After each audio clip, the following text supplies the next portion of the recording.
Bismillahirrahmanirrahim. Alhamdulillahirabbil alamin wassalatu wassalamu ala asyrafil anbiya'i wal mursalin sayyidina Muhammadin wa ala alihi wa sahbihi ajma'in. Subhanaka la ilma lana illa ma 'allamtana innaka antal alimul hakim.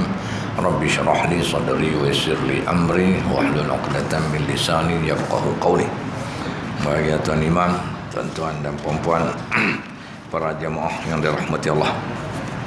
Alhamdulillah, kita bersyukur kepada Allah dengan izinnya kita dapat semua lagi malam ni dalam majlis ilmu. Semoga kita semua dirahmati, diberkati Allah Subhanahu wa taala. Kita dalam tempoh ujian Covid ni, kelas kita pun tenggelam timbul. Dia tenggelam timbul. Kita sabar. Kita sabar. Alhamdulillah, malam ni kita dapat sambung mengaji. Depan tak tahu lagi. Apa pun kita menghadapinya dengan penuh kesabaran. Baik. Muka surat mana? Muka surat 8 Muka surat 8. Bahagian 1. Taharah. Taharah. Taha alif ra ta. Ta bulat. Ta simpul. Arab panggil ta marbutah. Okey. Wuduk dan tayamum. Wuduk dan tayamum. Wuduk ialah meratakan air yang bersih pada anggota badan yang tertentu dengan cara-cara tertentu. Meratakan air mana? Air kena bagi kena semua anggota tu. Kalau kena tak semua, dia kira tak rata. Dia kira tak rata. Dan pada anggota yang tertentu, artinya bukan semua anggota. Dan juga cara yang tertentu, kena ikut kaifiat dah. Kalau anggota wuduk wajib ni, contoh muka, tangan, kepala dan kaki. Cara yang tu, meratakan yang tu, dia mula dengan muka, lepas tu dia pergi ke tangan, lepas tu dia singgah di kepala, dia akhiri dengan kaki. Tu cara yang tu. Tapi kalau semua anggota tu basah belakang, tapi mula kaki dulu. Mula kaki dulu, lepas tu pergi ke tangan, lepas tu naik ke kepala, turun ke muka. Semua basah. Semua rata ayam, tapi cara tak betul. Maka tidak dikatakan wuduk. Itu dia panggil tak ketahuan. Baik. Tujuan wuduk ni adalah untuk membolehkan seseorang itu melaksanakan ibadah-ibadah yang wajib. Tujuannya melaksanakan ibadah yang wajib seperti solat dan tawaf. Solat fardu dan tawaf, serta melaksanakan ibadah-ibadah sunat seperti membaca Al-Quran, beriktikaf dalam masjid dan ketika melongkan azan dan iqamah. Okey kan? Tapi ibadah sembahyang sunat tu pun dia tak wajib, tapi untuk membolehkan kita sembahyang tadi disyaratkan berwuduk, maka hukumnya adalah wajib. Sama dengan tawaf sunat pun. Baik.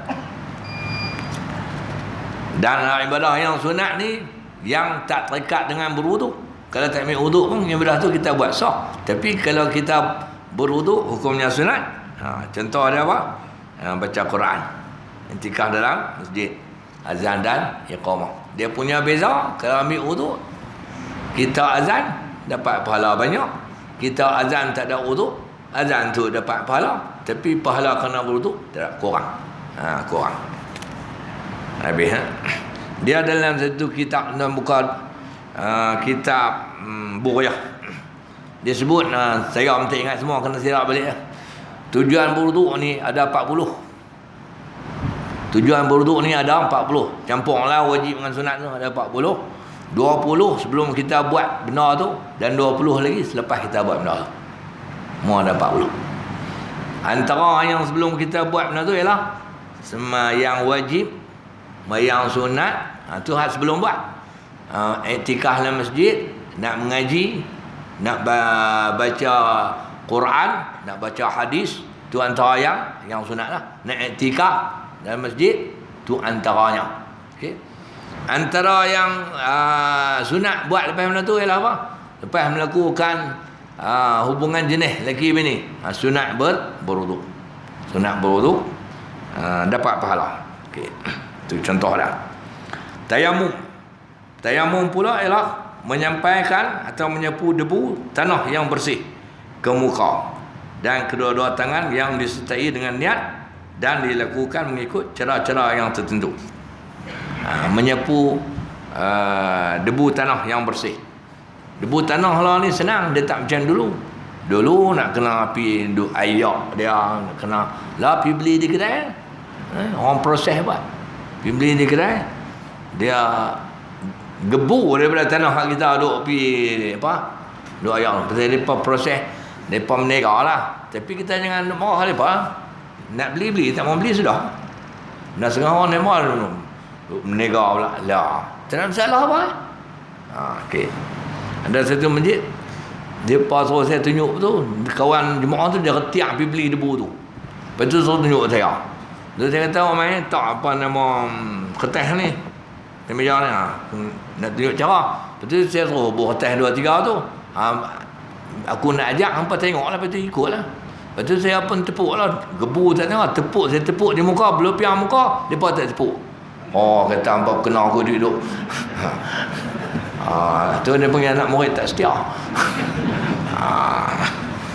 Tapi saya tak marah lah, cuma lepas tu saya kata tunjukkan bila ayat pernah aku ada ayat sembahyang, tunjuk tayammum ni beda tunjuk hampa lah. Depa pun tepuk, tengok saya tunjuk muka, tepuk tu, tengok muka saya gebu elok, depa tak tepuk. Kena gaya gambar. Tu jenis debu yang betul-betul gebu lah. Yang gebu. Habis. Jadi dia kata menyapukan debu tanah bersih itu ke muka dan kedua tangan. Kedua tangan. Anggota wuduk dan anggota tayammum. Tuan-tuan ingat senang lah. 4-2. Formula dia 4-2. Saya pergi tu bukan 4-2-2-4. Itu tuan-tuan tikam. 4-2. 4 tu anggota wuduk, 2 anggota tayammum. Wajib tu. 4 anggota wuduk lah. Muka, tangan, 2 tangan ni kerana tu. Kepala dan kaki. Anggota tayammum, muka dan tangan. Tu 4-2. Jadi dia kata kena menyampaikan debu bersih tu di kedua anggota tu lah. Disertai dengan niat dan mengikut cara rantu. Cara rantu tu dia mula dengan muka, lepas tu tangan.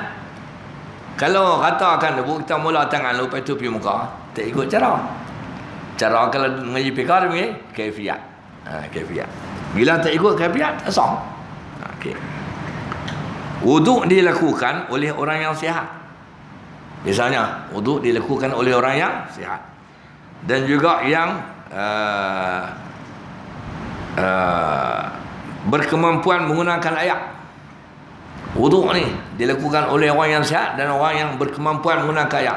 Kemampuan menggunakan air tu makna dia tak terjejah. Tak terjejah kalau air tu kena anggota badan yang tu lah, anggota wuduk tu. Tu wuduk. Tayammum pula adalah sebagai ganti wuduk bagi seseorang yang uzur, termasuk sakit, bertujuan melakukan ibadat-ibadat tertentu. Ayak tak ada, dia kena uzur. Ayak tak ada, dia kena uzur. Sakit tu memang uzur pun lah. Sakit tu memang uzur. Jadi tayammum ni ganti wudu. Ganti wudu. Artinya kita tak boleh alternatif yang pertama wudu, yang kedua tayammum. Kita tak boleh tak ini perasaan nak tayammum saya faham. Ayak duk wudu setiap hari tayammum pula ni. Dia bukan jenis lagu tu. Dia adalah ganti. Dalam keadaan kita mengalami keuzuran. Keuzuran yang pertama ialah sakit lah. Sakit di mana anggota badan tu tak boleh kena ayak. Itu bukan satu keuzuran yang kedua. Keuzuran yang pertama ialah ayak tak ada. Ayak tak ada. Ataupun kalau ada tidak mencukupi. Ada untuk minum. Nanti ke depan kita tahu lah. Maka ketika tu barulah boleh menggantikan wuduk dengan tayammum. Itu dia punya intro lah. Oleh kerana buku ni dia bentuk soal jawab. Kita ya, soalan ni saya buat hari. Lepas tu ada yang orang duk tanya-tanya saya tu, saya pun diolah jadi buku lah. Baik. Kita pergi yang pertama lah. Kenapa wajib berwuduk? Soalan saya tu. Pasal apa wajib berwuduk? Kita tengok intro dulu lah. Wuduk ialah menggunakan air dan membasahinya pada anggota-anggota badan yang tertentu. Perbuatan itu dinamakan wuduk kerana ia menzahirkan kecantikan dan kebersihan pada anggota badan dan menyinarkannya daripada dosa. Tuan nampak tu? Hak pernah intro dah. Bila kita wuduk tu, dia nampak cantik ke lah. Cantik tu bukan mana tersegak sampai tabah. Cantik tu muka kita daripada kering pergi kena ayak, dia nampak elok. Betul tak? Kering kena ayak nampak elok. Itu dan menyinarkannya daripada dosa. Dosa kecil ni cara mudah untuk kita bersihkan dia, kena ambil wuduk. Itu maksudnya. Tujuan berwuduk untuk mengangkat atau menghilangkan hadas kecil, supaya individu yang berwuduk dapat melakukan ibadat-ibadat yang disyaratkan berwuduk terlebih dahulu, seperti ibadat solat dan tawaf. Itu tujuan besar. Tujuan besar kita berhadas kecil. Apa keadaan yang menjadikan kita berhadas kecil? Keluar sesuatu daripada dua jalan. Keluar sesuatu daripada dua jalan. Jalan pertama apa? Jalan langgak. Betul ya? Maka keluar satu daripada dua jalan, iaitu kemaluan depan atau kemaluan belakang. Keluar satu tu masuk keluar apa? Keluar angin. Nama dia kentut. Kencing, berak tu keluar sesuatu. Dan seumpamanya lagi. Okey. Itu menyentuh jantina yang berselang dengan kita. Mana orang lelaki sentuh orang perempuan sentuh orang lelaki, dan jantina tu adalah ajnabi, bukan mahram dengan dia, maka menjadikan dia berhadas kecil. Tadi sebelum tu dia tidak berhadas kecil, dia sentuh habis ya. Tidur yang tidak tetap, dah bahasa kita lama lagi papan punggung. Mana kita tidur ni macam tidur tonggek tu, confirm lah. Asal ada sembahyang dia tidur tu, tidur yang lena, tak lena tak apa, batal lah wuduk, dan menjadikan dia kembali berhadas kecil. Banyak lagi lah. Okay.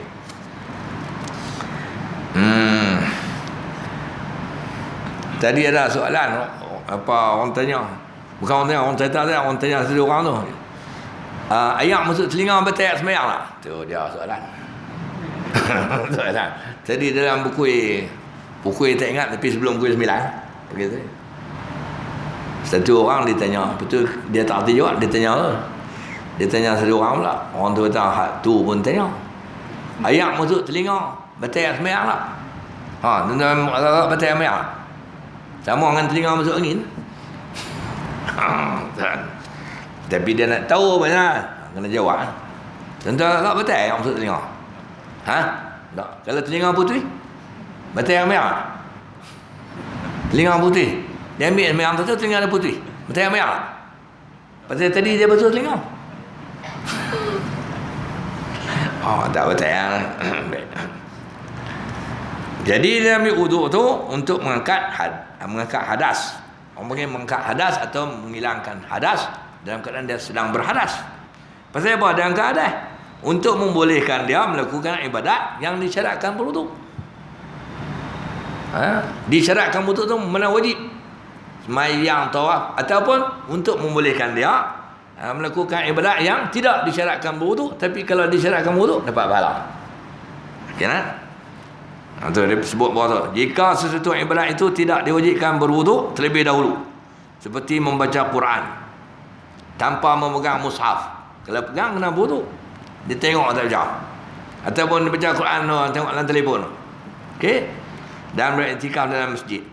Mohon ini ibadat sunat, maka berwuduk hanyalah sunat, tetapi elok dilakukan kerana pelakunya akan dapat pahala. Pahala apa? Kalau dia iktikaf, dia dapat pahala iktikaf, dia dapat pahala ambil wuduk, ambil sembahyang. Jadi pahala dia banyak. Jadi berwuduk tu untuk menghilangkan hadas. Soalan dia, boleh tak kita tak berhadas? Tak berhadas tidak ada yang sembahyang, boleh tak kita pergi sembahyang lain?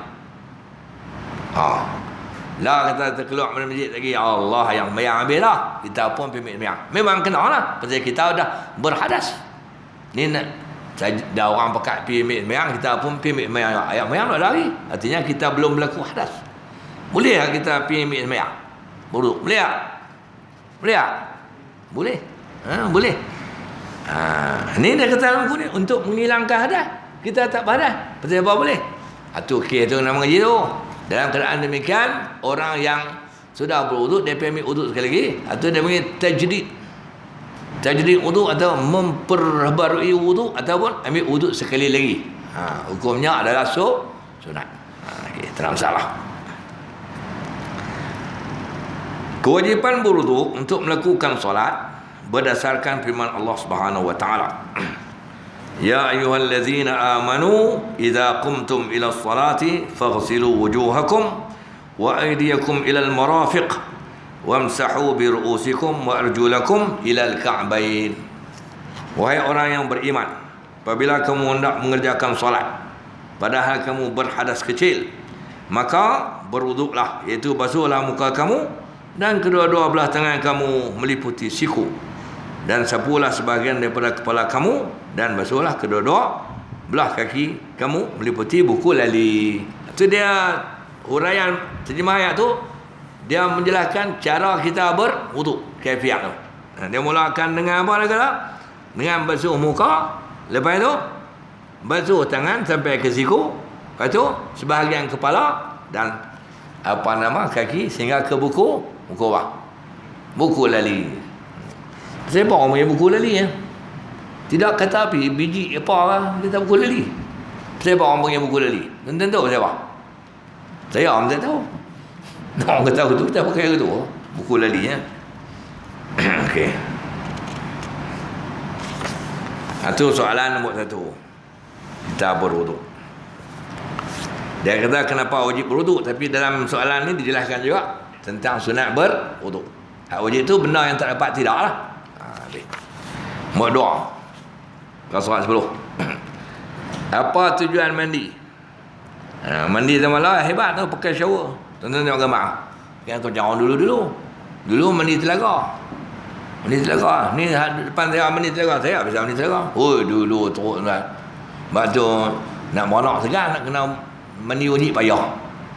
Dan telaga lah betul tak? Betul tak? Sungguh lah. Apa tu lah. Mandi telaga. Mandi telaga teruk.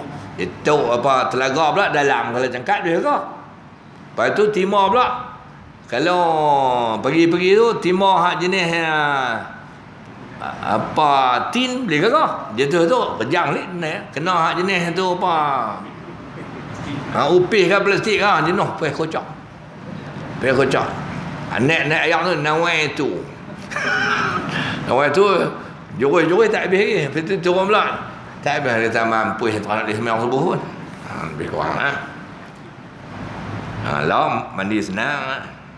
Okay. Mandi senang kadang-kadang jadi tak ketahuan pula. Ada tu masjid, dia tu gila kot. Dia pistan dalam kolah masjid tu. Ni saya tak mau barang, takut tu pistan tuan-tuan orang tu payah. Saya ada pergi menjak masjid tu dalam kota Setang. Tu siap hangat hati dia kata dajeng tu. Dia terus nak kena basuh balik. Dia pistan dalam kolah berenang kan dia berenang kolah duduk. Dia stand duduk tu. Sebab dia tak tahu otak putih. Kenal dia? Okey, apa tujuan mandi? Mandi ialah meratakan air ke seluruh badan dengan disertai niat. Tujuannya untuk membersihkan badan. Meratakan air ke seluruh badan. Ada orang mandi tak air tak ada seluruh badan? Ada orang mandi air tak kena seluruh badan? Ada orang perempuan dulu ni jenis tempo tak ada. Dia mandi tekan ni kepala tak belah. Kepala tak belah. Okey. Kalau mandi wajib, sah lah mandi wajib dah. Ni ada cerita. Cerita orang luar. Dia kalau orang perempuan ni kalau pagi-pagi mandi rambut basah. Dia pada macam malam ada apa-apa tu. Hak dulu lah, hala tak apa lah. Lara rambut basah. Ada satu orang di daerah pedalaman sana. Dia tanya orang macam ni soalan. Dia kata, ni malu kat anak-anak tengok rambut mak basah. Mana anak besar lah. Sabar tak kena buat macam mana? Ada seorang ustaz petua. Mandi apa? Mandi ni apa? Basuh kepala lu. Malam tu mandi kepala ni, pagi esok sempurna. Mana malam orang tak tengok. Mangkit pagi esok basuh ni aja, rambut tak usah keluar. Boleh awak tu? Boleh awak tu? Dia anak-anak dah tidur dah, betul? Macam mana kita mandi kepala lu? Mandi kepala lu nawai tu kan, nawai tu nawai tu sama Radin. Okey, basuh kepala tak apa, niat mandi ya.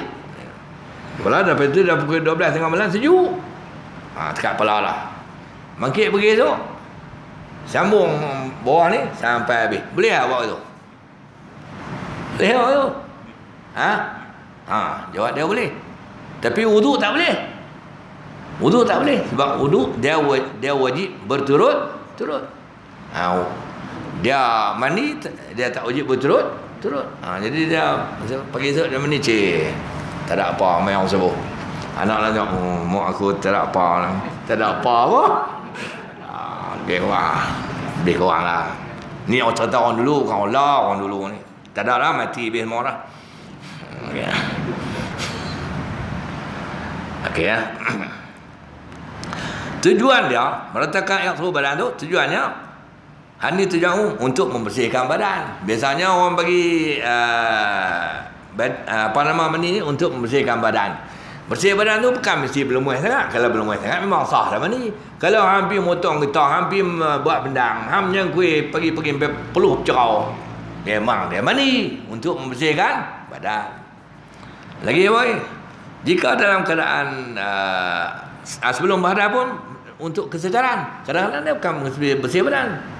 Macam orang mungkin tidur ni mamai tidur tengah hari, bayang lohak tidur macam tak ni jadi pergi mandi segar untuk kesegaran. Okey. Kemudian jika dalam keadaan berhadas, kalau dia berhadas besar, tujuan mandi untuk mengembalikan kecergasan kerana perbuatan yang menghasilkan junub memberi kesan terhadap seluruh anggota badan. Okey. Kesan itu dapat dihilangkan dengan mandi. Ini syariat mengajar kita. Allah Ta'ala ajak kita. Nabi ajak kita. Hukum mandi adalah wajib apabila berhadas besar. Manakala sunat sahaja pada perkara-perkara yang tertentu.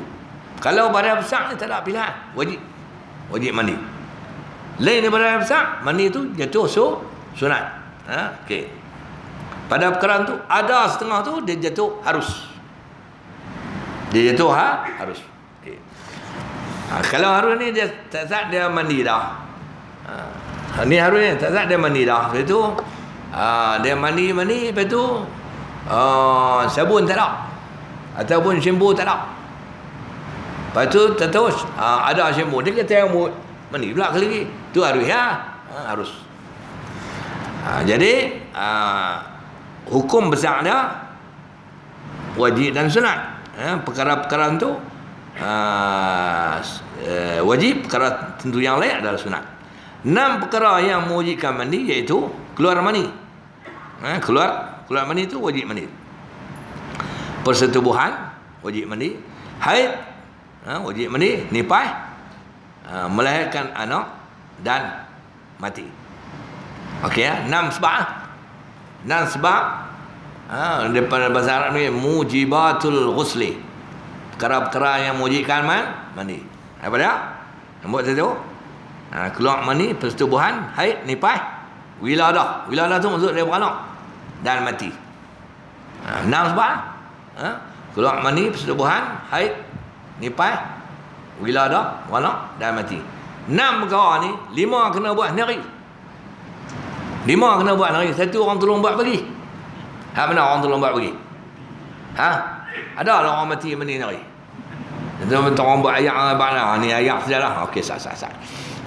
Jawab dia tak dia mati. Okey.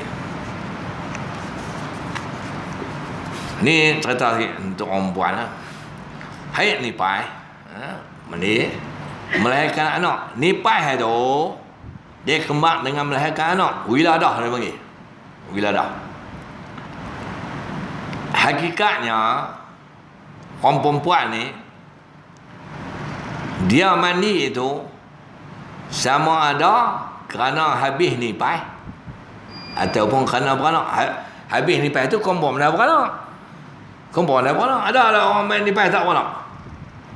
Tak mana ada.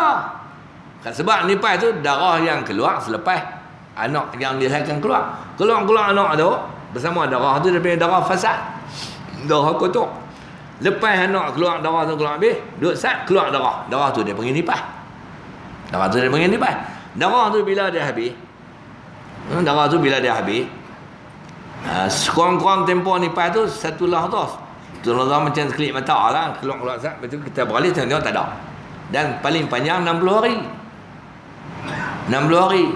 Dan tempoh sederhana tengah-tengah tu 40 hari. Tu tempoh nifas. Paling panjang 60 hari. Orang Melayu panggil tempoh ni tempoh pantang. Orang panggil tempoh pantang. Siapa yang pantang? Tempoh pantang, siapa yang pantang? Orang perempuan beranak depa muhung, depa kata ni apa, bini hang buat apa lah, dia duduk pantang. Muhung, hang yang pantang, bukan bini hang. Lembu punya susu. Bukan bini dia pantang, dia yang pantang kan. Tapi dia pandai orang jantan, dia bukan bini dia, padahal dia. Okey, dia panggil tempoh pantang. Orang dulu dia buat tempoh pantang 44 hari. Dia ambil tahun mana siapa tak tahu. Dia ambil 44 hari. Tapi boleh jadi betul lah. Mana daripada sekurang-kurang satu lahzah, tempoh sederhana 40 hari, tempoh paling panjang 60 hari. Jadi mana dia mencelah-celah tu lah, satu lahzah tu ada orang yang nifas kemungkinan dalam 12 hari ya 15 hari. Ada tengah tu 40, 41, 42 betul lah. Tapi dia tak boleh lebih 60 hari. Dekat 60 ya. Dia tidak hari ke 60 itu. Ada orang tua-tua dia buat tempoh pantang 100 hari. 100 hari duduk saja lagi dah. Jenuh piti bau ti cenai. Tempoh pantang 100 hari. Orang dulu lah beranak tidur. Masa kecil-kecil tidur dengan mak. Orang dulu lah, budak perempuan masa kecil-kecil tidur mak. Bila beranak tidur mak kali. Bila tidur mak kali, menantu bini yang mana balik kampung. Pasal balik kampung, kalau tak balik pun mak mentua main tidur sini, balik tidur mak dia. Kudu sini balik orang dulu. Tak ada lah semua tu. Macam mana tak mengaji dia faham pelik. Habis. Jadi nak cerita pasal nifas dengan melahirkan anak ni. Kalau dia beranak, dia keluar darah nifas, dia mani tu pasal nifas, bukan pasal beranak. Dia mani pasal nifas, bukan pasal beranak. Jadi bila nifas dah habis, dia tengok tak ada lah 40 hari ataupun 60 hari paling panjang lah. Dia mandi lah. Nama itu raf'an nifas ataupun nama itu raf'al hadisil akbar. Tak apa. Niat dia dulu. Hak beranak macam hak beranak ni untuk orang perempuan yang tak main nifas walaupun dia beranak. Ada tak ada orang perempuan yang dia tak main nifas walaupun dia beranak? Ada. Tapi jarang. Maka spare lah permasalahan di sini. Kalau dia beranak, anak keluar elok, tapi sampai dia tunggu tak ada, memang darah nifas tak ada. Darah nifas tak ada, maka dia kena mani juga. Mani wajib tu. Mani pasal apa?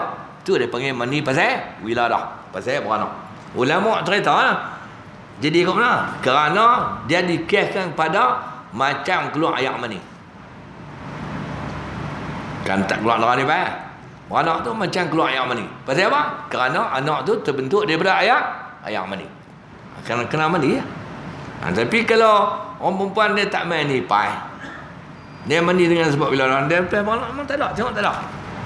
Jadi dia tak ada tempoh pantang, maka suami dia gembira.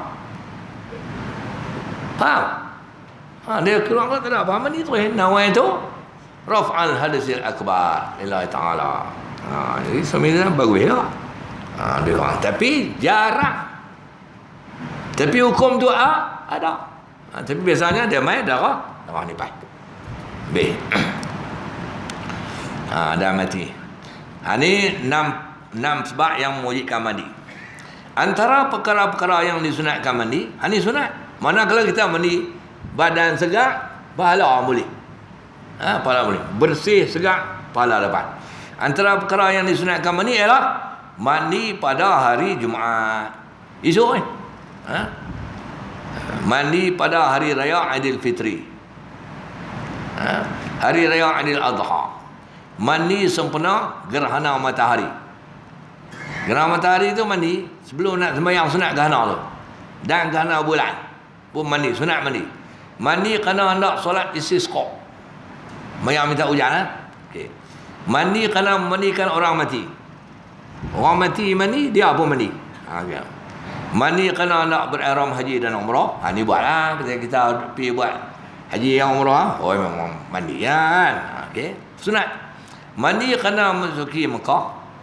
Okey. Kalau duduk Mekah mandi tak? Kerana masuk Mekah. Kerana masuk Mekah, duduk Mekah. Dia mandi bukan kerana masuk Mekah. Itu pasal lain. Mandi kerana nak berwukuf di Arafah. Mandi kerana nak melontar jumrah. Dan mandi kerana masuki kota Madinah. Ini antara perkara-perkara yang sunat mandi. Antara perkara-perkara yang sunat mandi. Macam mana? Ini tambah lagi. Ini tak nak tulis dalam buku ni. Cuma cerita lah. Ada orang tulis buku, kadang-kadang dia teringat dia boleh lah, tak teringat tak boleh lah. Siapa apa lah. Ini dia teringat dia abang. Boleh tak kita mandi kerana dua pasal? Mandi sekali, tapi sebab dua. Boleh? Sebab syar'i lah. Mandi kerana hak wajib dan sunat kata tu. Mandi wajib dan sunat, sontak lah. Boleh tak? Contoh macam ni lah. Hari raya sunat mandi lah. Hari raya sunat mandi. Pagi raya tu sunat mandi. Sunat mandi. Malam tu dia hubungan jenis dengan bini dia. Jadi dia pergi yang sebut dia kena apa ni? Mandi wajib ya? Tidak tak boleh sembahyang.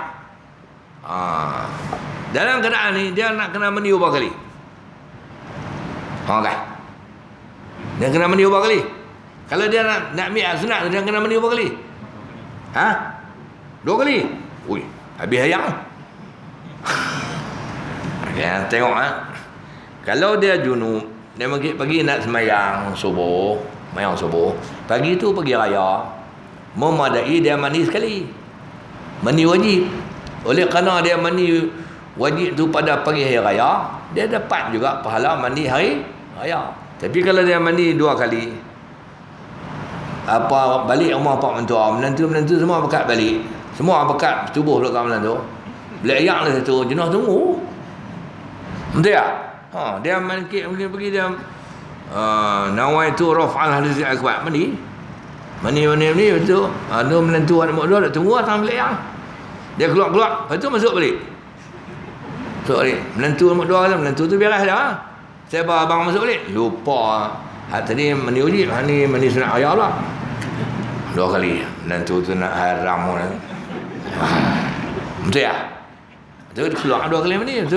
Dia keluar menantu anak mak dia masuk. Rupanya semacam juga.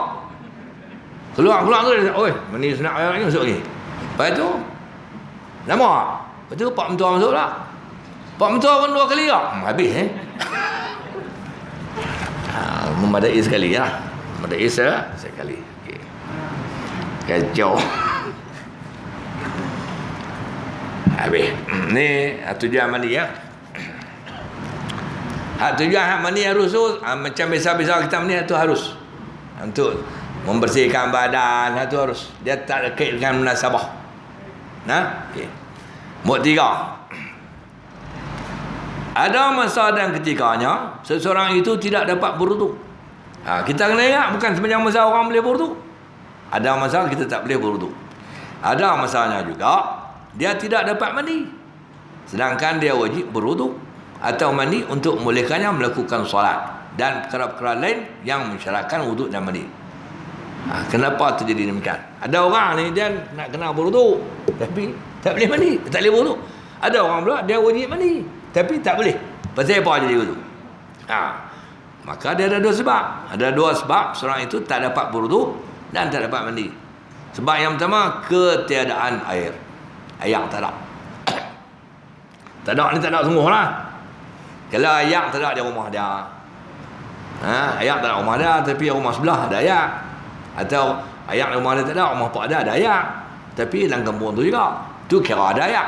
Ni tak ada orang tu. Sebab yang pertama tak ada air. Sebab yang kedua, tak boleh ambil sembahyang dan tak boleh mandi. Keuzuran pada tubuh badan yang menghalangnya daripada menggunakan air. Gambar dalam buku tu menjelas pada tuan lah. Nombor satu tu ayak, nombor dua uzur tu, kaki ibu semen tu. Semen ke buh kain pembalut, lebih kurang tu lah. Jadi sebab tak boleh mandi, sebab tak boleh ambil wudu, kerana doa. Ataupun salah satu lah. Ayak tak ada, ataupun badan tak boleh kena ayak. Okay. Jadi ada ganti dia lah. Maka dia menyusul dalam soalan-soalan berikutnya. Ganti dia, tuan-tuan tahu lah, tayamum. Tuan-tuan tahu lah. Tayamum. Nombor 4. Kau surat 12. Ni bila nak habis dia tak tahu buku ni. Ni tak masuk dengan tuang ni lah. Tuang kelas lah. Siapa yang tuang? Tuan-tuan ke saya? Kalau tuan-tuan tuang, saya baca juga. Kalau saya tuang, dah. Masuk dengan PKP. Nyok hilang. Ini kerja Tuhan. Nombor 4. Jika tidak dapat berwuduk atau mandi, apakah yang patut dilakukan? Atau menyusul daripada hadis nombor 3. Apakah yang patut dilakukan untuk membolehkan seseorang melakukan solat dan perkara-perkara lain yang disyaratkan berwuduk atau mandi terlebih dahulu? Jawab dia apa? Dalam keadaan demikian, dia wajib bertayamum. Itu jawapan lah. Dia wajib bertayamum bagi mengajikan wuduk, bagi membolehkannya melakukan solat dan ibadat-ibadat lain yang disyaratkan berwuduk atau mandi terlebih dahulu. Atau nanti dah macam kita tahu tadi lah. Kalau tak boleh wuduk ataupun mandi, pilihan dia adalah tayamum. Kewajipan bertayamum ini berdasarkan firman Allah Subhanahu wa taala. Wa in kuntum junuban fatahharu wa in kuntum marda aw ala safarin aw jaa ahadun minkum minal ghaiti aw lamastumun nisaa falam tajidu ma'an fatayammamu sa'idan tayyiban famsahu biwujuhikum wa aydikum min ma yuridullahu liyaj'ala 'alaikum min haraj walakin yuridu liyutahhirakum wa liyutimma ni'matahu 'alaikum la'allakum tashkurun. Dan jika kamu junub pada besar, maka bersucilah dengan mandi wajib. Dan jika kamu sakit, tak boleh kena ayak, atau dalam pelayaran tu maksud musafir, masuk naik kapal air ya, musafir atau salah seorang daripada kamu datang di tempat buang ayak. Buang ayak tu mana dia kencing atau biar atau kamu sentuh perempuan, mana faham ni sebenarnya perempuan sentuh kamu pun terapa lah. Atau orang lelaki sentuh perempuan, tak elok sentuh pada orang perempuan. Kalau kita sentuh perempuan, menjadikan kita berhadas. Macam mana kalau kita tersentuh pondan? Jadi kau mana pula? Kita perempuan ada yang batal ya. Kalau kita tersentuh pondan, lorong kereta api, macam mana jadi kau mana? Batal yang bayar? Ibrahim sentuh tu tahu dia jadi kau mana? Binon cari jalan balik tak ada, tak jumpa. Tak apa. Tu tang depa perban lah orang tapi kan dulu. Masa saya duduk di ketua kuasa, malam tu saya ajak depa pergi ronda. Jadi kita pergi tu. Kalau dapat saya tangkap. Naik bem juga agama. Depa nampak bem lari tu redah kasut tinggi menterlepas. Dia belah kalau pijak kaca mampu tapi selamat tu syok. Saya kata kat nak buat apa saya ligan saya pergi teraneh tak pasal. Dia lari tu karaoke tu. Ligan dengan malang kena paku apa aku macam tu. Mai. Kalau sentuh ponan tak betul lah kan. Okey. Kalau pondan dia sentuh apa nama, kita sentuh pondan apa nama tak mayang. Kalau pondan sentuh pak mentua dia, kau mana lah? Kita sentuh pondan tak percaya mayang. Pondan sentuh pak mentua dah. Siapa pandai jawab? Siapa pandai? Pondan sentuh pak mentua dah atau pak mentua dah sentuh pondan tu? Percaya mayang tak? Percaya mayang tak? Lah, mana ada orang jantan sanggup menentukan pondan, tuan-tuan? Tak ada. Saja nak tengok mana ada. Okey, tak apa. Kalau menentu pun tak sah nikah tu ya. Okey, baik. Salah seorang daripada kamu datang di tempat buang air. Atau kamu tu perempuan, sedang kamu tidak mendapati air untuk berwuduk dan mandi. Maka hendaklah kamu bertayamum dengan tanah debu yang bersih. Tanah tu cara ada debu lah huraian dah. Dikepan tertetali. Iaitu sapulah akan muka kamu dan kedua-dua belah tangan kamu dengan tanah debu itu. Dia ada cara dah. Allah tidak mahu menjadikan kamu menanggung satu kesusahan, kepayahan, tetapi dia berkehendak membersihkan kamu dan hendak menyempurnakan nikmatnya kepada kamu supaya kamu bersyukur. Apa maksud Allah Ta'ala tak mau bagi kita ni susah? Apa maksudnya? Makna dia, kalau kita ni nombor satu, ayat tak ada, Allah paksa suruh cari juga ayat. Dia ada syarat-syarat dia tu. Kita kena start atau pergi golongan sahur baru jumpa ayat. Orang tak buat apa main golongan sahur ni. Ayat di dengga tak ada, tanduk tak ada, gurun tak ada. Gurun memang tak ada lah gurun. Mana ada ayat kan? Gurun tak ada, sungai tani tak ada, sungai kering tak ada ayat. Kering. Tapi tak ada. Lain-lain jumpa tu di Sungai Perak. Naik atas sampai Sungai Perak. Pakat ni orang berlaga pakat ni semua. Mai berendang Sungai Perak. Orang boleh kan? Tengok pelik kereta ke. Orang Perak sana ramai-ramai je lah. Kami mari mandi. Ini tak dari mana? Alus tak mandi sana. Ayam tak ada. Tak ada saya nak mandi. Tak boleh nak mandi wajib ni. Hak tu maksud Allah Ta'ala menyusahkan kita. Allah kan mau kita susah. Betul tak? Tu dia sediakan tu. Termasuklah kalau orang sakit. Orang sakit ni kalau dia tak boleh kena ayat. Allah kata tak boleh kena mandi wajib. Ayat ada tapi tak boleh kena. Kalau kena dia mampu ya. Lepas tu dia mandi juga. Mandi mampu ya. Lebih kurang tu. Ataupun lambat lega dan seumpamanya. Jadi Allah tidak menyusahkan kamu. Sebab tu alternatifnya dibolehkan kita mandi. Okey. Jadi Masya Allah masuk dia SOP. Ada soalan? Ya. Ya.